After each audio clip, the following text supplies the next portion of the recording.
Let's rock and roll. Hello, hello, and welcome to the Rock and Roll Podcast. I am your host, John Harris, and today on Rock and Roll Podcast, we have Captain Naysayer, and they have a self-titled, debut album? EP, yeah, it's an album EP. We call it EP just for marketing purposes. But yeah. Okay, all right. So they've got a new EP out called Captain Naysayer, self-titled, released on February 13th. Right now I'm being joined by Arthur to share some more information about this band, the release. So Arthur, welcome to the show. Thank you very much. Thank you for having me. Absolutely great to have you on. Now, something you mentioned initially was that you traveled the lengths of distance to come to the absolute middle of nowhere to go to university in Lethbridge, Alberta. So, Yep. Were you learning about potatoes? Like, what were you going to school for? History and political sciences, double degree, double major. Yeah, Wow. with a minor in philosophy. And Okay. then I decided to start again in Belgium. Okay. So, because I'm actually Brazilian, so I've been everywhere. Wow. Okay. Yeah. Actually, the funny thing is, when your name came up, I thought that's not a Belgian name. Nope. No. Yeah, everyone else in the band has a Belgian name, but not me. You could have thought I was Italian with Pagliarini, but no, Brazilian. Yeah.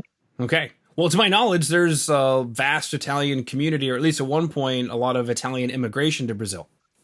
Yeah, for sure. Italian, German, actually all of European places. It just depends on what part of the country you're from. It's going to be a different community. Even Japanese, we have like the largest Japanese community outside of Japan, the largest African community outside of Africa in general, in sheer numbers, not necessarily percentage-wise. Yeah, and European as well. So it's just a very mixed country. Mm-hmm. Okay. That makes a little more sense then, because I thought to myself, why in the world would you go to Lethbridge to do a political science if you're in Belgium? Yeah, in Brussels. Yeah, exactly.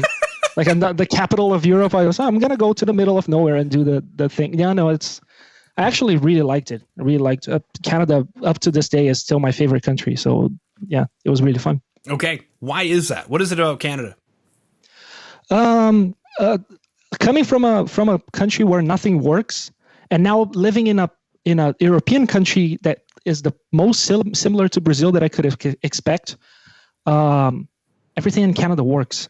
Things work. You don't have to do anything. You don't have to talk to the government. You don't have to register yourself in a commune. How I had to do that here. Like it took me 2 months just to get my ID, just because I had to register the commune, and then a police officer has to come to my house. I wasn't at home, so I have to send in a freaking email.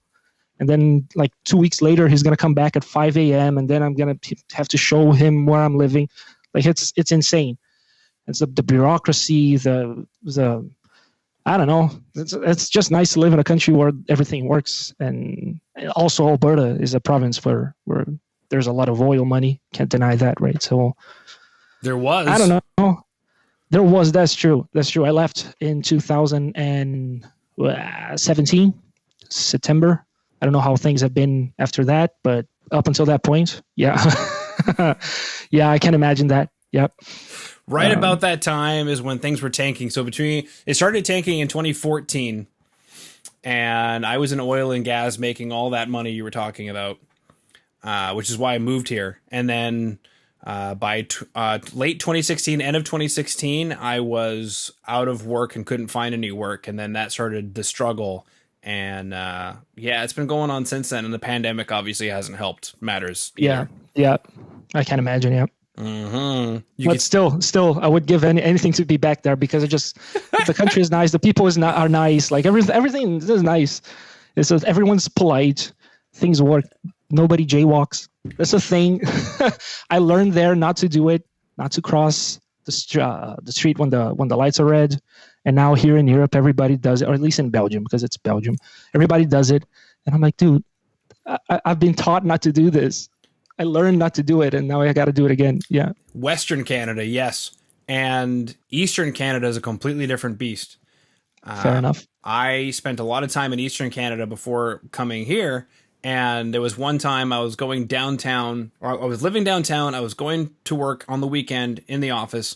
And downtown Alberta exists only Monday through Friday between like 9 a.m. and 5 p.m. Like nothing's there. So there was nothing there. I was just doing my thing. I had just come from like the Toronto, Montreal area. I can't remember exactly where I was for months before I had come back home to Edmonton, and I got pulled over for jaywalking, and I was like, "What are you doing right now?" He's like, "You were jaywalking." I was like, "There's nobody here. Like, are you trying to meet a quota? Like, get out of my face. Like, what are you doing right now?" He's like, "I know there's nobody here, but it was jaywalking." And I'm like, he's like, "Are you not from here?" And I was like, "Well, I just spent like 3 or 4 months in like Toronto or whatever." And he's like, "Okay, so it's different here." But yeah, very, very Western Canadian thing. Like, there's nothing going on and people are waiting for the light to change. It's kind of mind boggling, actually. Yeah. In that case, like, yeah, sure. I can understand why people would just jaywalk, but here it's absolutely insane. Like, I feel like I'm back in São Paulo, basically, but I'm in Europe, and I'm like, dude, what the hell is going on? The Germans here, they go insane because they look around and they, like they can't get into their minds that you're actually able to cross the street on the red light. And they're like, dude, don't do that. That's not supposed to be done. And I'm like, thank you. Someone understands me. I learned not to do it. It becomes a habit. Yeah. Mm-hmm. Yeah. I was going to say, you're probably in the French part of Belgium then, if that's what's going on. Brussels is the middle, but there's more French people. Yeah. Okay. For sure. Cool. All right. Later on the Stereotype podcast, we'll chat about. We can talk about how Brazilians, they're going to steal your car and your jobs. That's fine too. Oh, wow. Very cool. Beautiful. We'll get some caipirinhas. Is that how you say it? The drinks? Caipirinhas. Yeah. Yeah. We'll get some for sure. We'll get some of those. And what's that? What's the stew called with all the pork? Oh, feijoada. Yeah. Feijoada. Yeah. That's a good one. Okay. Perfect. Yeah. You could say you're living again. Yeah. Yes, I could. Well, I buy that. Have you ever had a Brazilian barbecue or a Argentinian barbecue? That also counts. The one that where the swords, the meat comes on in, like there's a sword sticking through the meat. Mm-hmm. Guy brings the sword, and you just choose the part of the meat that you want. Mm-hmm. It's pretty good, man. We have Brazilian steakhouses and Argentinian style steakhouses. I don't know how accurate they are, obviously, but I've been to the ones that we have here. I went to one in Calgary. That's the one I went to, and it was pretty accurate. The only thing that they didn't have was chicken heart, and I was like, man, come on, it's like half of the thing. Yeah. But it was pretty accurate. Even the cuts, like because the cuts are different. Yeah. And so even the cuts were accurate. That's why it was like $50 a person. But yeah. But yeah. Pampa. You're probably talking about Pampa.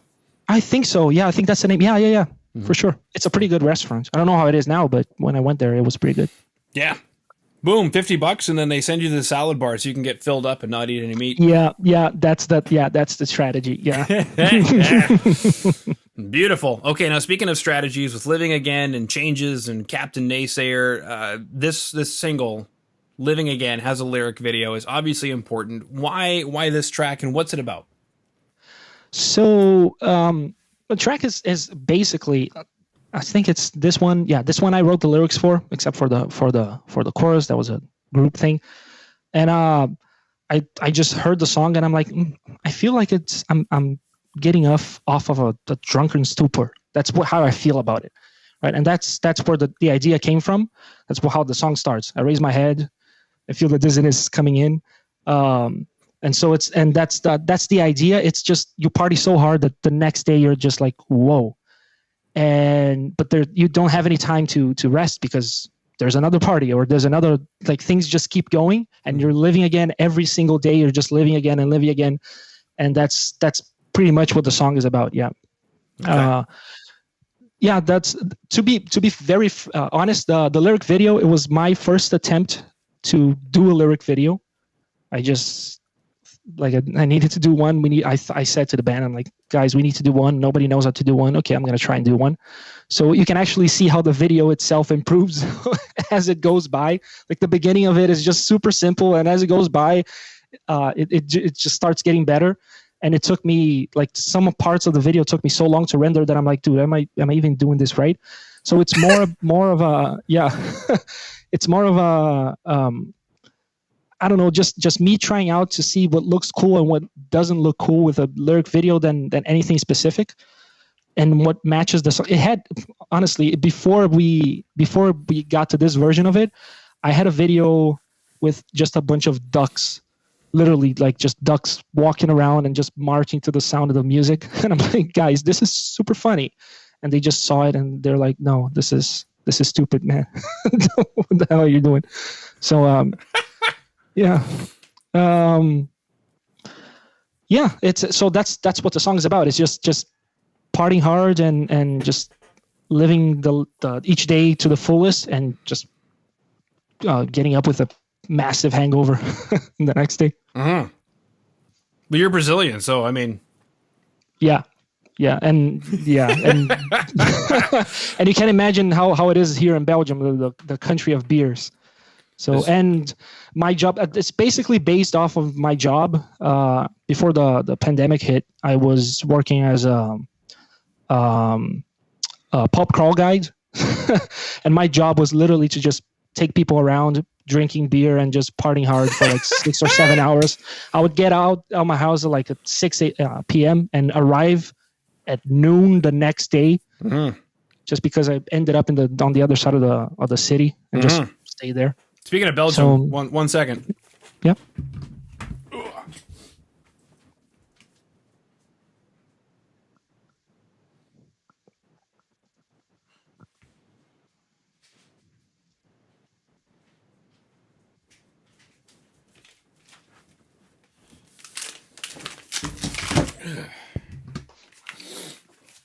Okay.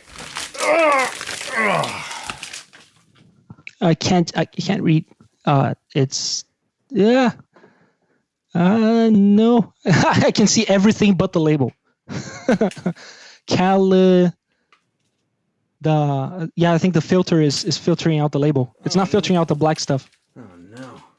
Yeah. I can see something. Callebaut? Is that what it said? I can't read it. Finest Belgian chocolate. Yeah, for sure. That was actually part of my job too. Teaching people. Oh, now I can see perfectly. Yeah. Teaching people how to mix beer and chocolate, which you can surprisingly do very well. Oh, wouldn't surprise me. So, no. Yeah, it's pretty good. So yeah. So I've got Belgian chocolate is amazing. Yeah, 5 kilos of Callebaut dark chocolate right here. Yeah, nice. Depending on where you are in Belgium, it's either Callebaut or Callebaut. Yeah, for sure. So if you're French, it's Callebaut, and if you hate the French, I think that's pretty much it. Either you're French or you hate the French, and then you're. I would say, yeah, that's pretty accurate. That's pretty accurate. Or you could be like the 1% that's German, but nobody ever remembers them. No, I've chatted with a lot of bands from Belgium, and they're either French or, I guess, just not French. I don't know exactly what they are, but I don't know that I've chatted with anybody who's German.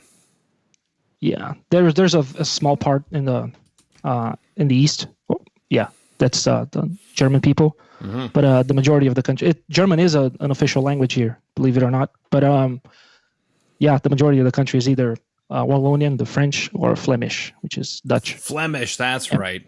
That's right, Flemish. It's interesting. You talk to a lot of French bands or Wallonian bands. It's interesting because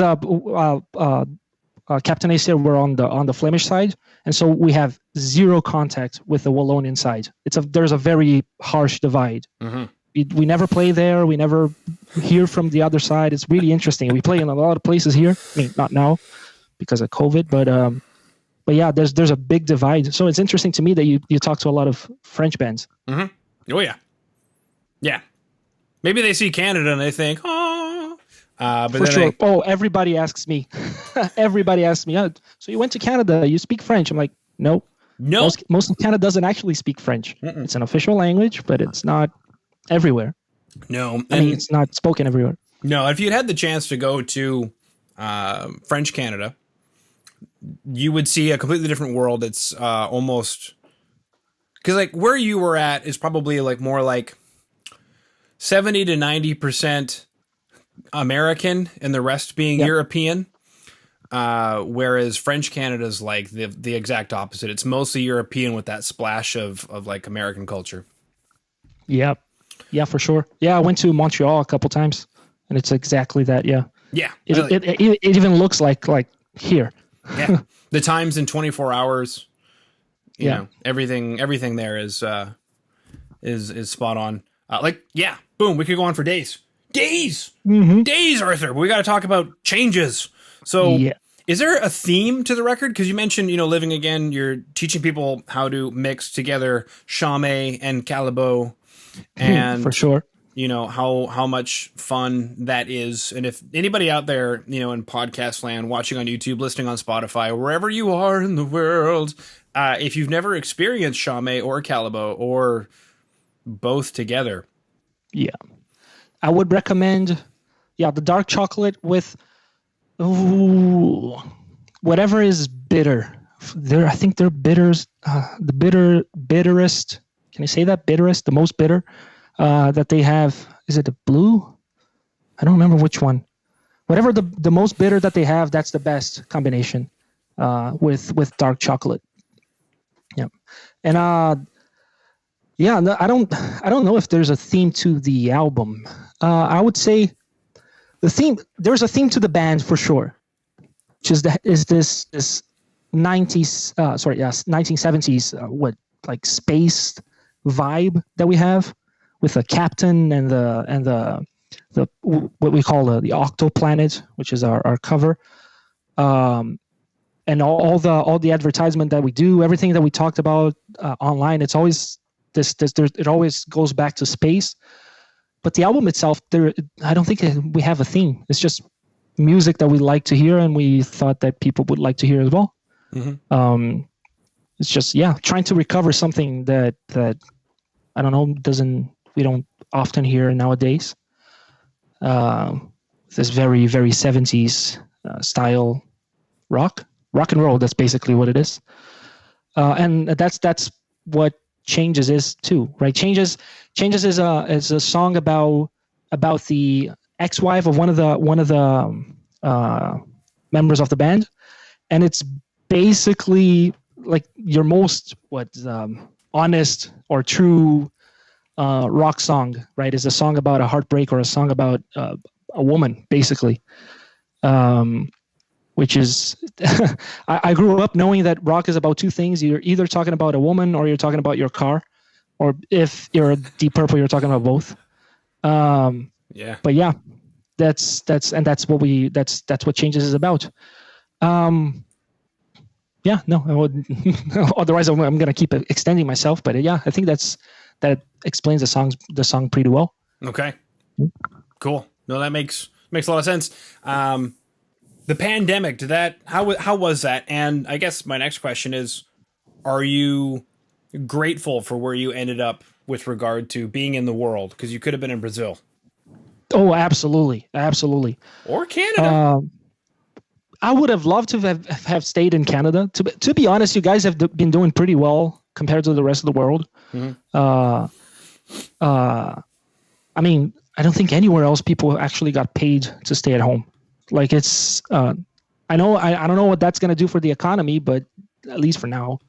Well, there are people, and I can comment on my own opinion on that one. That's definitely been on the news quite a bit. People roasting our prime minister and saying, hey, you paying everybody $2,000 a month to sit at home. At what point are we going to have repercussions from that?